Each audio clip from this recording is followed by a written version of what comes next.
दोस्तों, जीवन को समझना बहुत ही जटिल कार्य है। हम जो सोचते हैं वो कभी नहीं होता। होता वही है जो होना होता है। अगर आप दूसरों के लिए अच्छे हैं तो ये कोई गारंटी नहीं है कि लोग भी आपके लिए अच्छे हैं। प्रकृति ने सभी को अलग अलग बनाया है, सबकी सोच एक जैसी नहीं हो सकती है। एक आम निष्कर्ष तो यही है कि अगर आप शेर को नहीं छेड़ते तो इसका मतलब यह नहीं कि शेर भी आपको नहीं खाएगा। तो फिर क्या ये संसार हमेशा से इसी तरह संचालित होता आया है? शायद हाँ। इससे जुड़ी एक रोचक कहानी है, चलिए इस कहानी के माध्यम से हम समझने की कोशिश करते हैं। एक बार किसी जंगल में एक लड़का नदी किनारे घूम रहा था। तभी उसने एक दुखी और हताश स्वर में किसी के रोने की आवाज सुनी। उसने देखा कि एक मगरमच्छ जाल में उलझा हुआ है और मदद के लिए आवाज लगा रहा है। वह लड़का उसकी मदद करना चाहता था, परंतु उसे उस पर संदेह भी था। मगरमच्छ उस लड़के से कहता है, कृपया मेरी मदद करो, मुझे बचा लो, मुझे इस जाल से निकाल दो। लड़के ने मगरमच्छ से कहा, अगर मैं आपकी मदद करता हूँ तो आप आजाद होते ही मुझे खा लेंगे। मगरमच्छ रोते हुए लड़के से कहता है, मैं उस व्यक्ति को कैसे खा सकता हूँ जिसने मेरी जान बचाई है? इस विशाल वन में बहुत से जीव जंतु हैं जिन्हें मैं खा सकता हूँ। आप विश्वास रखें, मैं आपको कोई हानि नहीं पहुँचाऊंगा और सदैव आपका ऋणी रहूंगा। लड़के को उस पर दया आ गई और उसने जाल काटना शुरू कर दिया। जैसे ही मगरमच्छ का सिर जाल से बाहर आया तो उसने लड़के के पैर को अपने जबड़े में जकड़ लिया और उस लड़के से कहता है, मैं बहुत दिनों से भूखा हूँ और तुम मेरे लिए एक अच्छे शिकार बन सकते हो।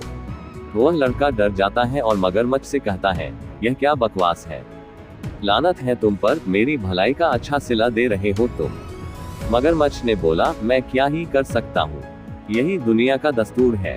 वह लड़का बहुत डर गया था। वह रोते हुए कहता है, ये तो सरासर अनुचित है, यह अन्याय है। उसकी बातों को सुनकर मगरमच्छ मुस्कुराते हुए कहता है, अनुचित से क्या मतलब है तुम्हारा? किसी से भी पूछ लो, वे तुम्हें बताएंगे कि यह संसार कैसे संचालित होता है। अगर वे मुझे गलत साबित करते हैं तो मैं तुम्हें जाने दूंगा। लड़के ने पास के पेड़ पर एक पक्षी को देखा और उससे पूछा, क्या आपको लगता है कि मगरमच्छ की हरकतें उचित है? क्या यही दुनिया का तरीका है? वह पक्षी पूरी घटना को देख रही थी। उसने तुरंत जवाब दिया कि मगरमच्छ सही है। उसने बताया कि कैसे उसने बहुत मेहनत से एक घोंसला बनाया और अपने अंडे दिए, और फिर एक दिन एक सांप ने आकर सारे अंडे निगल लिए और उसकी मेहनत बेकार चली गई। उसने कहा कि निस्संदेह ये दुनिया एक उचित जगह नहीं है। इतना कहकर वह उड़ गई। मगरमच्छ ने लड़के की तरफ देखते हुए कहा कि सुना तुमने? और यह कहकर मगरमच्छ ने अपनी पकड़ और मजबूत कर दी। लड़का दर्द से करहाते हुए चिल्लाया, रुको। उसने पास ही एक गधे को चरते देखा और उससे भी वही प्रश्न किया जो उसने चिड़िया से की थी। गधे ने पूरी बात ध्यान से सुनी और कहा, दुर्भाग्य से मगरमच्छ सही है। जब मैं छोटा था, मेरे मालिक ने मेरी पीठ पर बोझ लाद दी और मुझसे अधिकतम काम लिया। मैंने उसे वर्षों तक ईमानदारी से सेवा दी और जब मैं बूढ़ा और कमजोर हो गया तो उसने मुझे ये कहते हुए जंगल में छोड़ दिया कि वह मुझे खाना नहीं दे सकता। अब कभी भी कोई शेर मुझे अपना शिकार बना सकता है। तो हाँ, मगरमच्छ सही है। इस संसार में बहुत अन्याय, असमानता और अनुचितता है। मगरमच्छ से अब रहा नहीं जा रहा था। उसने उस लड़के से कहा, अब बहुत हो गया, मुझे भूख लगी है, तुम ईश्वर से अपनी अंतिम प्रार्थना कर लो।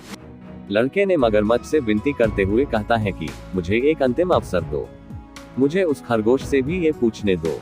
मगरमच्छ कहता है, तुमने मुझे बचाया है, मैं तुम्हें एक अंतिम मौका देता हूँ। उस लड़के ने खरगोश से सारी बात बताई और सवाल पूछे जाने पर खरगोश का जवाब पक्षी और गधे से पूरी तरह से अलग था। खरगोश ने कहा कि ये पूरी तरह से बकवास है, ऐसा बिल्कुल नहीं है, ये दुनिया पूरी तरह से उचित जगह है। मगरमच्छ को खरगोश की बात पसंद नहीं आई। वह गुस्से में खरगोश से कहता है, मूर्ख खरगोश, यह क्या बकवास है? बेशक यह दुनिया एक अनुचित जगह है। मुझे देखो, मैं बिना किसी गलती के इस जाल में फंस गया था। खरगोश ने चालाकी दिखाते हुए मगरमच्छ से कहता है, क्या कह रहे हो? कुछ समझ नहीं आ रहा। ऐसा लग रहा है जैसे कोई मुंह में पान रखकर बातें कर रहा है। स्पष्ट और जोर से बोलो।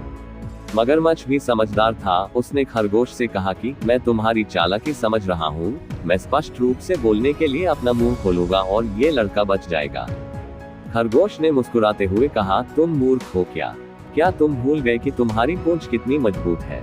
यदि वह भागने की कोशिश करता है तो वह मर जाएगा। तुम यहाँ आसपास के सबसे ताकतवर जानवर हो। मगरमच्छ इस झूठी प्रशंसा से खुश हो गया और तर्क जारी रखने के लिए अपना मुंह खोल दिया। मगरमच्छ ने जैसे ही अपना मुंह खोला, खरगोश जोर से चिल्लाते हुए कहता है, भागो लड़के भागो, दूर भाग जाओ। और लड़का आजाद होते ही पूरी ताकत लगाकर भाग गया। मगरमच्छ तिलमिलाते हुए उस खरगोश से कहता है, धोखेबाज, तुमने मेरा खाना छीन लिया। ये बहुत अनुचित है। खरगोश ने जवाब देते हुए कहा कि उचित अनुचित की बात तुम ना ही करो तो बेहतर होगा।